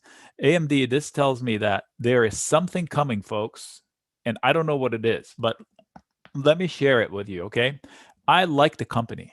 I want to be more long the company. I was long up here, I shorted it down here, and now I don't have a trade. I'm waiting. Why? This is a daily chart. No fancy schmancy stuff, right? 1 year daily, right there, right? So This is a beautiful consolidation zone, right? It's like a house, a huge castle. Look what they built it on a stick with 2 holes. That is not a good base for anything. Okay, so there's a stick with 2 holes that need to deal with. If they lose this, this is a huge head and shoulders, complex head and shoulders. So basically, look, hard floor, hard floor, hard floor, hard floor, hard floor. How many times is this floor going to take a bang without breaking? You lose that, you're going to 62. What? Yes, but I have notes here. Load up, load up. I'm waiting for it to do it. So if I want to get long into this, I can, but I should stop out immediately below it because this is going to be a vacuum. And let me show it to you. Watch. So here, now the technical analysis lesson, folks. What tools does Nick use? This is the same conversation. Trust me, I'll wrap it. I'll bring it full circle. I use my first tool. Anybody can guess? Insert Jeopardy music. Okay, eyeballs. Look left. That's all I do. First tool, look left. Okay, so support and resistance. Yes, that's where the eyeballs come in, Matt. So I look left to see what happened last time we were here. So if we're rallying into a prior fail, I don't start longs. I'm looking left. I'm going to be the last bag holder, maybe. I'd rather miss than be the idiot that paid the guy from here. Yep, here are your profits, sir. Let me take it from here and I'll write it down. Then he can repeat performance down here, right? So this is with daily chart. Every candle is 1 day. But here's the point. I do have a few tools, one of which is this one here. These bars on the left, those yellow, blue, they're called, this whole study is called a volume profile. Fancy term, let me explain it. And let me tell you why I use it. You've heard the term price is truth. So price is truth, meaning this is fact. First, I showed you the P&L. That's fact. It's not my opinion that it's a good company. It's a fact. It's a good company. Look at the P&L. And this is not my opinion that this is where the price action happened. This is fact. These bars down here are volume. Everybody knows. They tell us what? They tell us when the volume happened. When. Useless information for me. We all know it's going to be busy around the earnings, right? What does that tell me? Nothing. So these are the same bars, only they tell me where they happened. At what price? Check it out.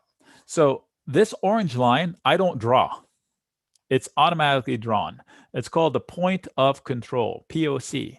The point of control, basically fancy terms for saying this was the busiest spot. This is where most of the trading happened since last April. Buy, sell, buy, sell, buy, sell, buy, sell. By far, look, 2 huge bars. The second most busy point is up here. What happened here? There's nothing. There's vacuum. This is going to be, if they trip into this zone, it's going to be, it's going to suck it down to here because there is a vacuum of action. The interest is down here. They're going to shoot straight for it. And that puts us below 64. That would fill both gaps, revisit the breakout neckline that happened here. So fail, fail, fail, fail. Finally, boom, right? Huge castle on nothing. You need to fix that. So you trip below this one. Maybe the stock market brings it down. Maybe some headline about chip shortage or whatever. This is going to happen. When it does, I'm there. That's when I go in and I sell puts. So story I tell every time. Last year, during the pandemic crash, here, you can hardly see it anymore. On the first leg down, AMD was falling out of bed, right? It was in the 40s. I don't remember.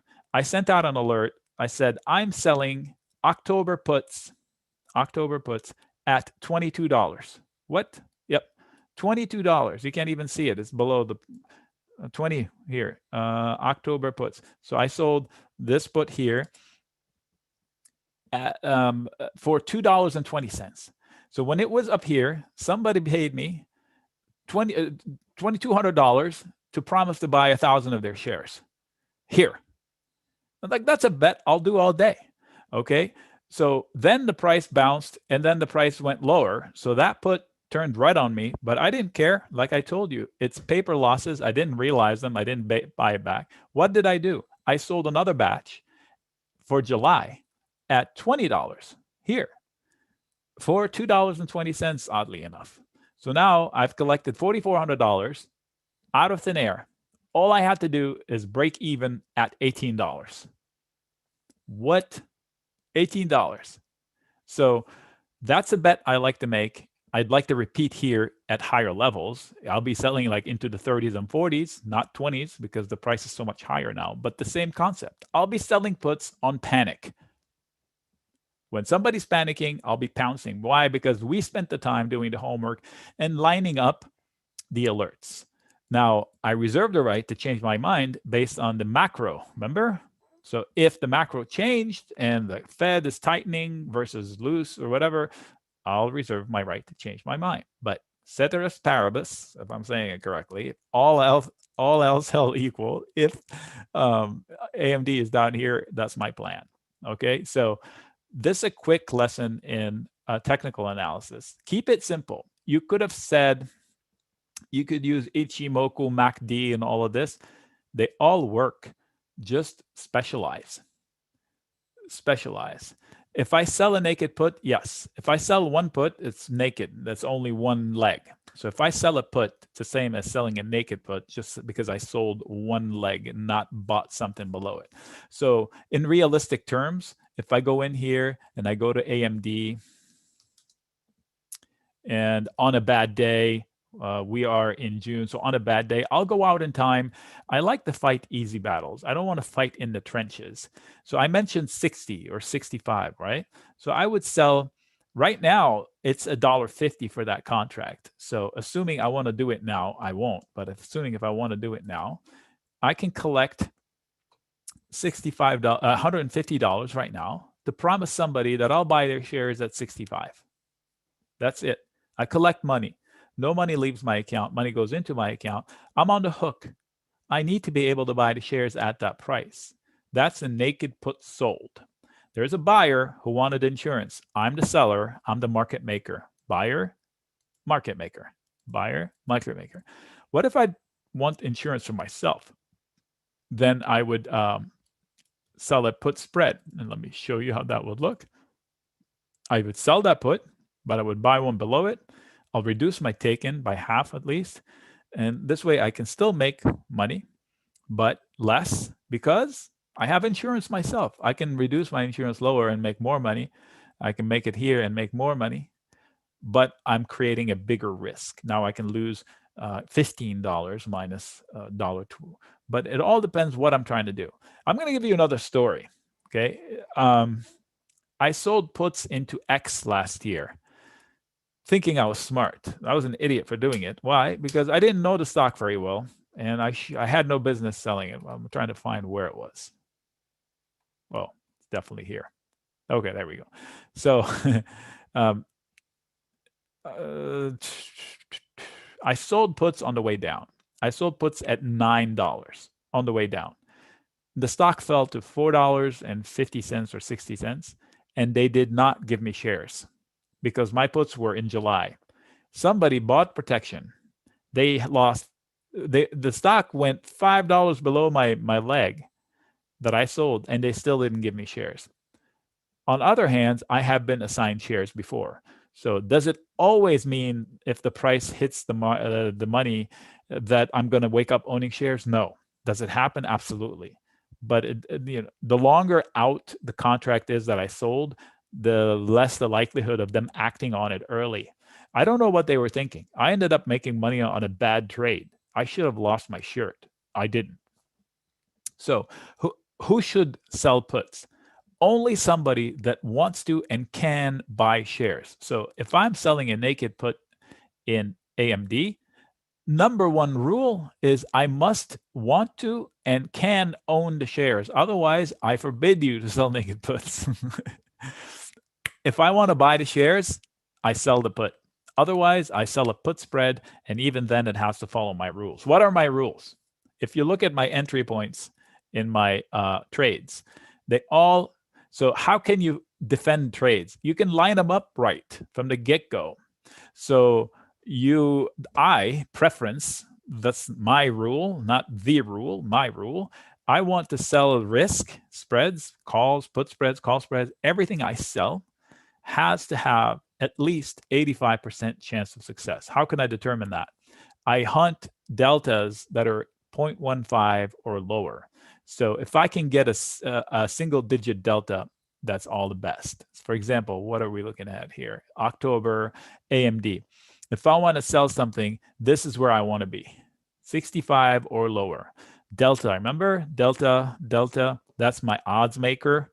So if I sell this one or that one, the buyer of that only has a 10% chance that price is going to be there. Me, I want to be the seller of it. The odds are in my favor. It needs a surprise headline for me to lose money, whereas he needs or she needs a miracle for them to make money. I want to be selling these loser lottery tickets for somebody else. Somebody's going to buy that lottery ticket from me and lose. Somebody's going to buy that insurance policy from me and lose. But that's fine, because that's what they wanted. They wanted insurance. Insurance is supposed to die. When you buy insurance on your car, you don't hope you make money on it, because that means you crash your car. But if you spend $200 a month on insurance, and then you don't crash, you don't say, shoot, I wasted my money. You can't drive without insurance. When you can't buy insurance all the time, but if you structure your portfolio to have balance, so if I'm long stocks, however long I am, buying shares, buying calls, selling put spreads, however I'm long stocks, I should have balance. I should have bearish trades. The easy bearish trade for me is selling a call spread in the SPX, like I shared. I forgot where. Anyway, one of them. Let's see here. Okay, there we go. So selling a call spread in the SPX. That was the easy way. So I risked $4, under $4. But if somebody did 10 of these, then they got $1,100 of offset of whatever losses they had somewhere else. All right, we're at a breaking point. So let me wrap up what we've done so far. We defined risk. I'm going to remind you, risk size, you set it and you forget it. And then the risk odds, the odds of success is what you manage. In the options platform, luckily, we are given a column that does that for us, this one. So this is where my personal setting is. I want a very high degree of certainty. Otherwise, I have to revisit my thesis. So if I open it with an 85% chance of success and that drops to 50%, now I'm gambling. The outcome is no longer in my hands. Okay, so that's where I act. Iron Con, we defined what a put was. We defined what a call was. They're both contracts. They both have time of days, like term, like any contract. There's a buyer, there's a seller. So don't listen to CNBC when they say they are buying the 70 put. No, they're not. They are buying and selling. Every buyer, there's a seller. They don't take it off a shelf. So the buyer thinks one thing and the seller thinks the buyer's an idiot, and vice versa. That's why it's a competition. Don't take sides unless you know the people in it. So there is a cost, and the cost degrades with time. So you want to be a seller rather than a buyer, because that's what the statistics tell us. Most options expire worthless. I want to buy a few of them as possible. I want to sell them more often. Can I buy them? Yes, on breakouts and breakdowns. If I have a chart reason for it, I absolutely can do it, because it makes a lot of money fast. But I should set stops. When I get in, I should have a target in and target out. So how can I do that? Stops. Two or three different ways of putting stops. Some people have, it's not like, how can I actually put it in my platform? How can I decide to exit? So if I risk $1,000 doing whatever, either buying a call, selling a put, whatever, and then things happen, price moves, and suddenly I'm down 20%. I should have a percentage set that says, whoa, I call uncle here, I'm out. Whether I don't want to see what the outcome was, I hit my limit, I'm out. We should have that, as we should have a target. Like if this breaks down, I'll buy a put, but I'll put a mental stop. I'll say, if it costs me $500, if I'm down 10% or 15 or 20%, that number is different for people. Then I'm out, because if it bounces, that put is going to lose money. But if it goes down and it comes down to 64, I should book it. Why? Because it's hitting my target. Because I thought that if this is lost, it should be below 65. So anywhere near 65, I'll say, thank you, good trade. I'll leave money on the table. That's fine. In fact, I'll book it and I'll get bullish. That's me. So targets. So conversely, if it does break out from this, then I'll say, trigger, let's get long. I'll buy a call with a stop, because if it fades, then I'm out with, I either lose a little bit of money or make a lot of money. That's how the mentality works for trading. Slower traders will do what I do. I'm waiting for the breakdown and I want to jump in, and I'm patient. There are tons of other stocks to trade. Meanwhile, NVIDIA, do I buy it? No. This is not an obvious point of entry. Now, the bulls made tremendous progress. I don't like how it unfolded. However, if it does go above that, it is a breakout. And onus is on the bulls to show me they can use it as a platform, and then it's going to 700 plus, 740, 760, I don't know. So I definitely would not short it. But if my mom comes to me, she's almost 90, and says, can I invest in NVIDIA today? And say, no, mom, this is not an obvious point of entry. Fair enough. I didn't say it's a bad idea. I'm just saying it is not an obvious point of entry. I should say I missed this. I should buy the dip into 600. Then I'm making a better decision, ideally into 580, but maybe we get that opportunity, maybe we don't. If not, the trader in me says, if it pops up, comes back, to go long, because then they're going to do this. But going into a prior fail, nope, not for me. Not an obvious point of entry. I set alerts, all gaps close, get long, basically. This one, get long, right? If it comes down to here, of course, get long.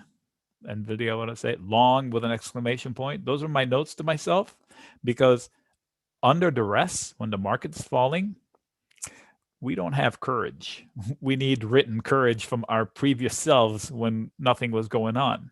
Because me, the calm self this week, said, you know what? You better remind your future self that if NVIDIA is close to 500, you should get long regardless of what you see in the charts. They're going to stock split. Yeah.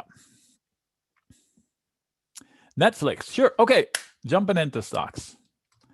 Break time. We'll do charts. All right. Netflix. I like the stock. I like the company opportunity. Let me see if I have notes on it. I do. All right. So let's go. We have resistance going into here. So anything above 510 is going to be meeting sellers.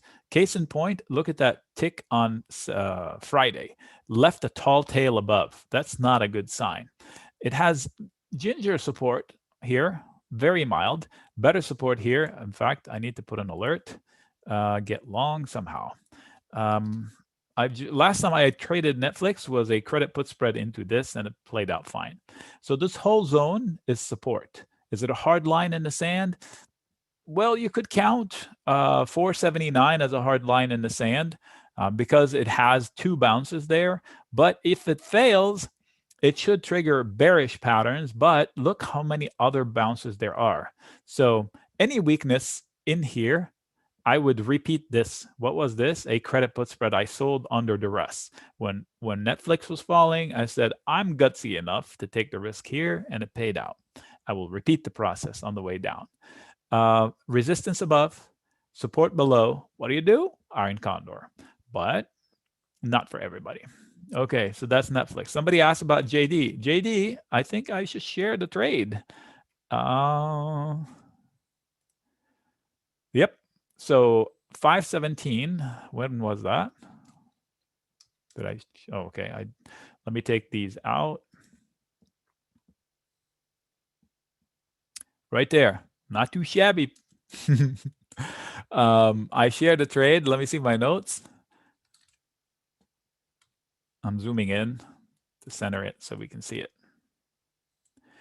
All right, stop loss, gateway to 62.5. That was shared. Should be support from summer breakout. Buy the dip. Okay, so perfect. And how do I trade it?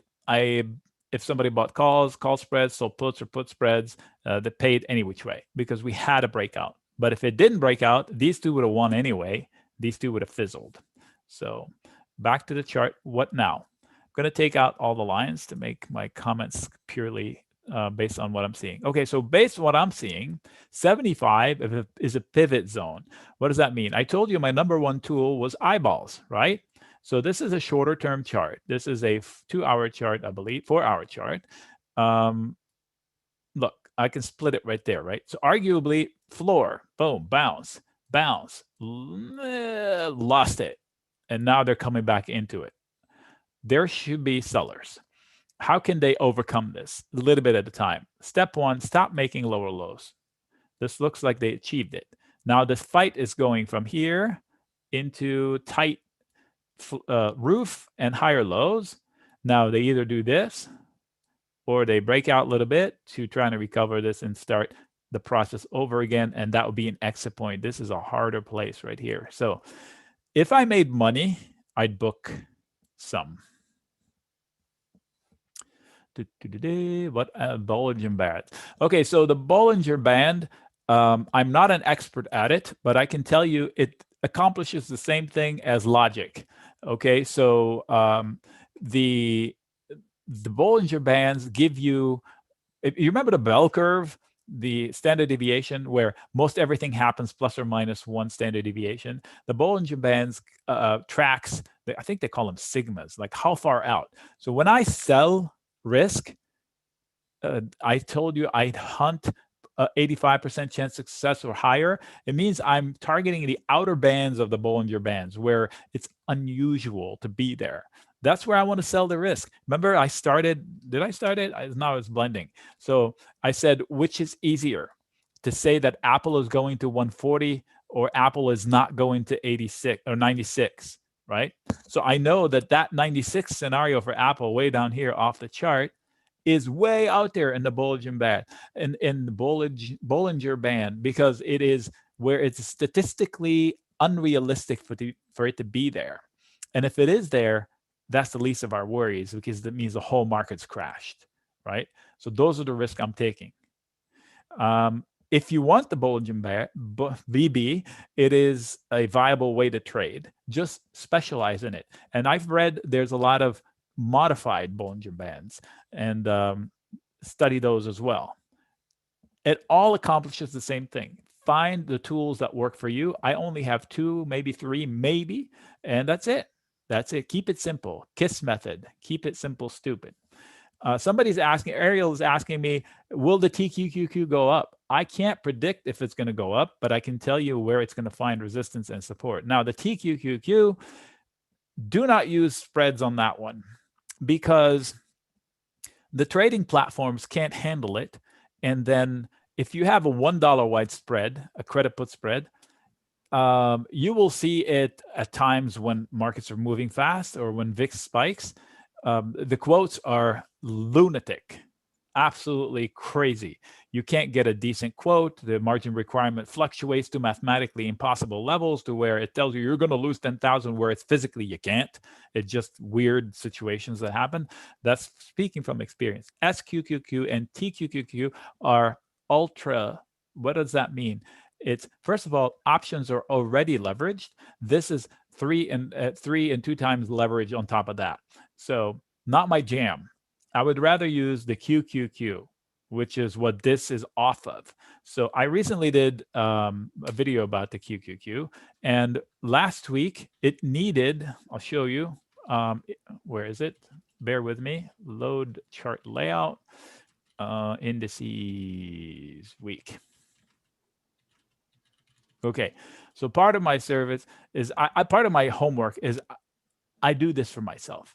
So this is the QQQ here, all right? I'm looking out for control. The one thing that the Bears have lacked for the last 3 years, because of the uneven playing field with all the stimulus, is control over negative stints. They had it here and then they lost it. They have it here. Last week was a positive improvement. So the Bulls needed to hold the floor, and they did. Now, can they break out from this descending trend line? If they don't, they're going to revert lower and retest the footing, the support. If the support fails, ruh-roh, we're going lower, folks, because this collection of drivers in the QQQ/TQQQ are the giga cap companies. The small caps are what's in the news these days, because AMC, GME, and all the crap stocks like that, all combined maybe are one or two mega caps. Apple and Microsoft will account more than all of them put together. 2,000 stocks would fit inside two of the big ones. And now the big ones don't even get credit anymore, but the markets won't go anywhere without them. So we need them. The bulls need them to break out of this descending lower high trend. So is the 2QQ able of rallying? Yes, but it's going to have to break into resistance. So this is the Qs. We're watching the Qs here on a 4-hour basis. So this is basically FANG plus Microsoft plus Apple. It's more than 7, and Tesla, more than 70% of it. So this is what they're dealing with. Can it rally? Sure. This is your first fail point. I'm going to estimate, what is that? 336, 60, 50, something like that. Look, not a coincidence. I told you eyeballs, right? We're here. Look left. Boom. Fail. Tough. Fail. Not an obvious point of entry. What can they do? They can fade. They cannot lose support. They should hold here to keep progress going, to continue up and meet up and have the battle over this fail here, and then break away and repeat the process at this fail. So that is the proper breakout. So can it do it? Yes. They better not lose this. This is a catalyst down to here, and this is a catalyst up to here. One step at a time. You're asking me, can it? Yes. Will it? I don't know. I'll watch the levels and I'll trade accordingly. Fact, then form an opinion. Boy, I missed a lot of messages. I'm scrolling back down. Sorry. Come on. Okay, there we go. Habibi, we're pals, huh? I can't see your name. So let's see. ABNB and APPN. Let me see here. ABNB. Okay, so I like the concept of the company. I like that it fell on the floor. And if somebody asked me, yes, it is a long term, but I can't guarantee you it won't fall to under 100 if the market's correct. So all by itself, it is not an all-in situation. It is most definitely not an all-in on a Friday, on a Thursday when it was popping big time. It has to contend with all the other resistance levels. There isn't a clear level of resistance. The whole trip back is going to be resistive. So let me see my lines. Okay, so my line was, don't lose this, or new secondary entry point failed. And now we're in here. Let me zoom in, 240, 120. What I'm doing is I'm changing the time frame to get more information. That's what I do for my own self. I start with a daily chart and I drill down. So now I have information. There was a cluster here that we failed and was resistance, and now we jumped above it, but now we're stuck in it. So if you want two candles that matter, it's this one and this one. So basically this rectangle and this little guy here. What happened here? So the secondary entry point failed. I need to deal with it. So if you want 1 point in time, 145, 144.9, that one, next week. That's your immediate trigger. You go above that one, you'll get bids. Tackle the next level somewhere here. So don't make lower lows. This one, get out. Why? I don't know what's below. See, it's GTFO. Get them out. I don't know what's below. I don't know. And it's not like it's making money hand over fist. We are pals. We are more than pals. Anyway, let me see here. What did I miss? Uh,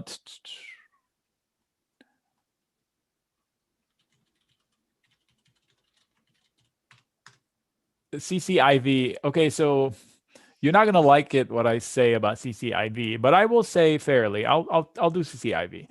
So CCIV is an EV company hopeful to bring Lucid motors to market. First of all, Lucid cars are cool looking, right? But you have to know that this ain't no Tesla. Why? Not because it's not as good as Tesla from a stock perspective.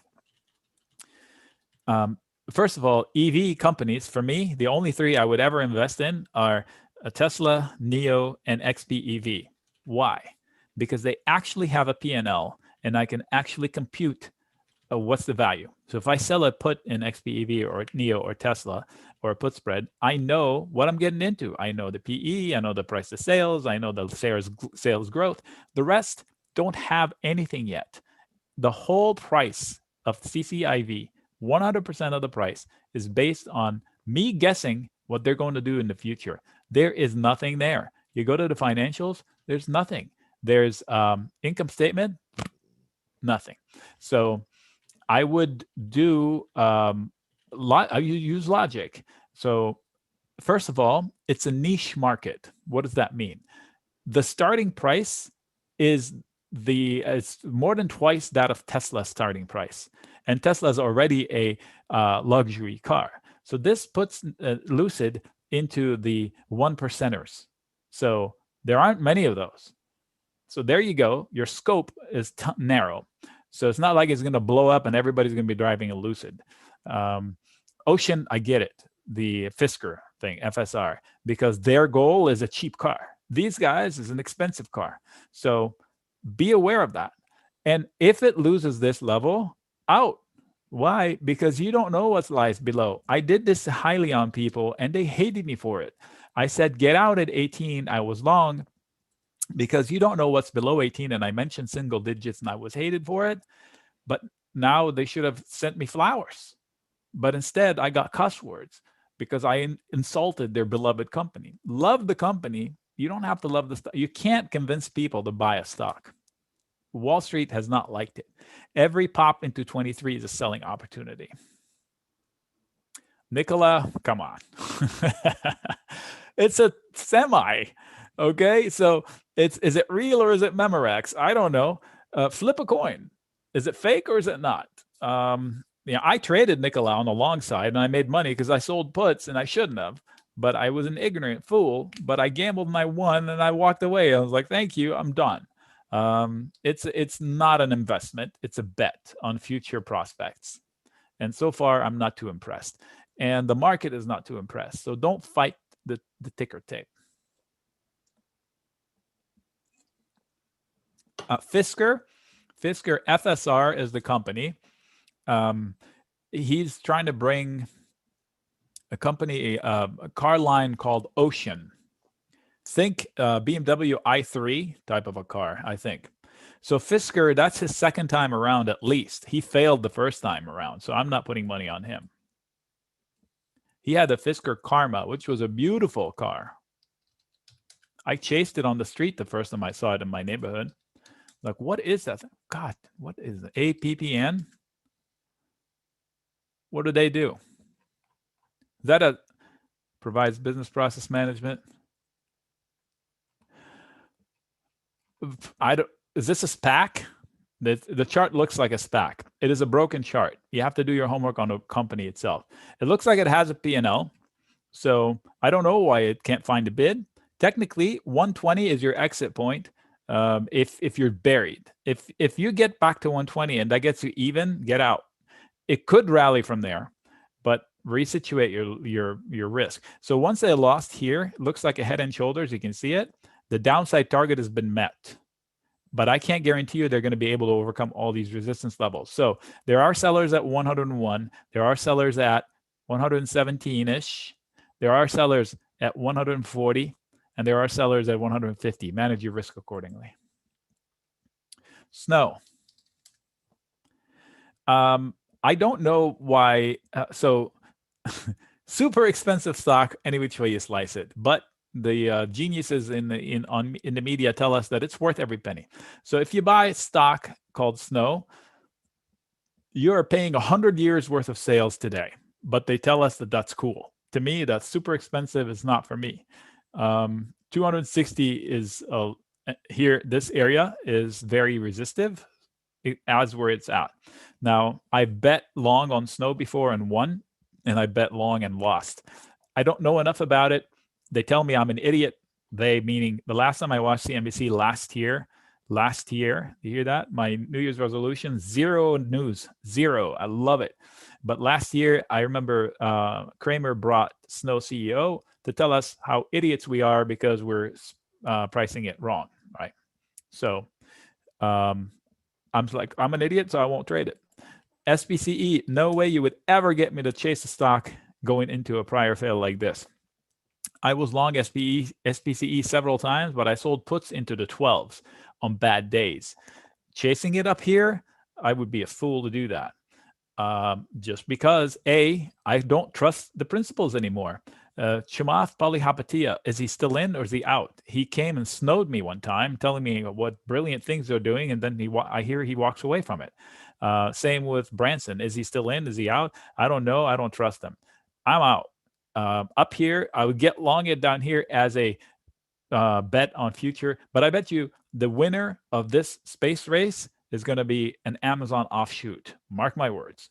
It's going to be Blue Origin under the leadership of Jeff Bezos. He sells all his stock in Amazon every year, and he puts $2 billion into that company. They beat SpaceX to landing upright, by the way, on their first try. Okay. There was one other one. Shoot. SPCE. Somebody said something. Oh, Mara. I did trade Mara on the long side, and I shared it. It's basically betting on the price action of coins, right? So you have to deal with that. So Mara is getting along on bad days and getting out. So it's an active trade. So my take on cryptocurrency is I have this discussion with my family, and their eyes glaze over. They go, what the heck is crypto? It's fake BS. Like, really? That's one. Let me tell you, the two biggest problems with the crypto conversation is it's fake. It's not fake. It's a thing. There are millions of people who want it. Doesn't matter if you believe in it or not. It's a thing. Gold is fake. It's a yellow rock. So I would like to see the first conversation where somebody picked up a yellow pebble and say, hey, give me your goat. Here's the yellow pebble. I was like, what? No, what is this going to do for me? Nothing. It's valuable. I tell you it is. So at some point, we decided that gold was valuable. And I actually today read, when was that? The first coins in gold were minted in 700 BC. So somebody, I forgot the race, not the gang that did that, but they decided that gold was valuable. So everybody now thinks gold is valuable. Nobody asks why. It's valuable. It does nothing for us. So Bitcoin is valuable. Why? It doesn't matter. Millions of people want it. It's harder to get than gold. Therefore, it has performed better than anything else on the planet for at least 10 years. Nothing even comes close. So the argument that it's fake is wrong. It's ignorance. Now, the other argument is, people use it for illicit activities. Really? And they don't do that with cash right now? So what? In fact, Bitcoins are trackable. Cash isn't.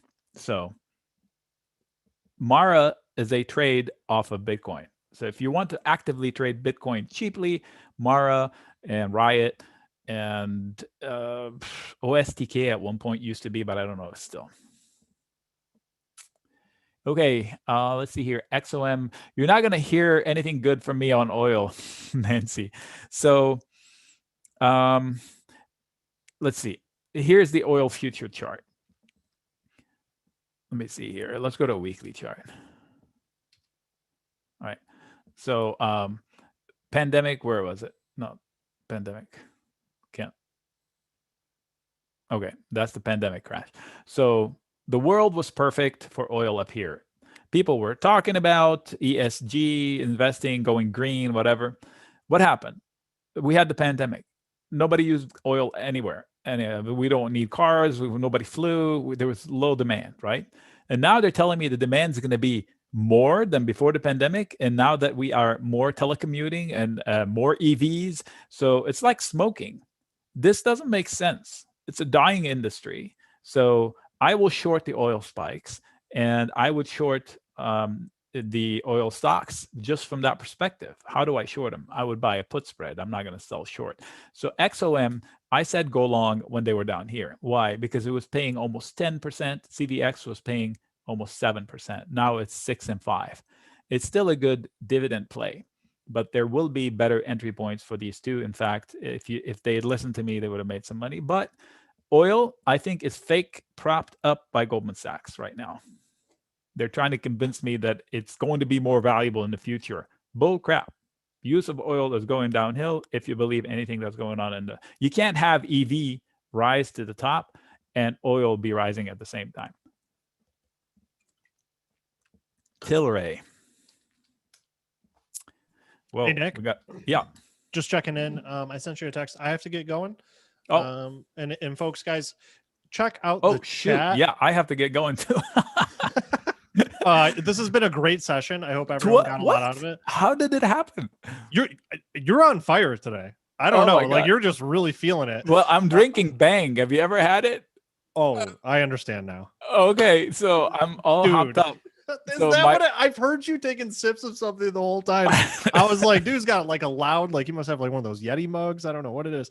Yeah, that's what happens when you drink Bang Energy. You talk about stocks a lot. So guys, this session went on. It was 3 times as long as we planned on. So guys, well, not exactly 2 times. You guys can contact support if you want to get into the subscription. It's 30% off for you today. I tried to give as many details as I could in the chat. I'm going to drop the link again. Nick, is there anything you want to close with? Please join, because I love people, and you're going to end up in the chat room. I know it. I'm going to convince you to walk up the products. It's good stuff. And we have hundreds of traders in there. I would love to have you in there. So you're going to learn options. You're going to become a better trader. I promise. It's a learning experience. It's not best described as a trade alert system. It's a learning experience. Get in. All right. That's really good, man. You should drink Bang more often. All right, guys. Thank you so much for joining us for this educational session. I'm Neil Hamilton. With us has been Nick Chahine of Benzinga Options. Get on in there. It is a 14-day money-back guarantee. So if you like it, which I bet you will, in fact, I think you're going to love it, you'll stick around, no problem. And if you don't, if it just doesn't work for you, money back, no problem. So yep. There you go. Thanks, everyone. Appreciate it. All right. Thanks. See you guys. Bye.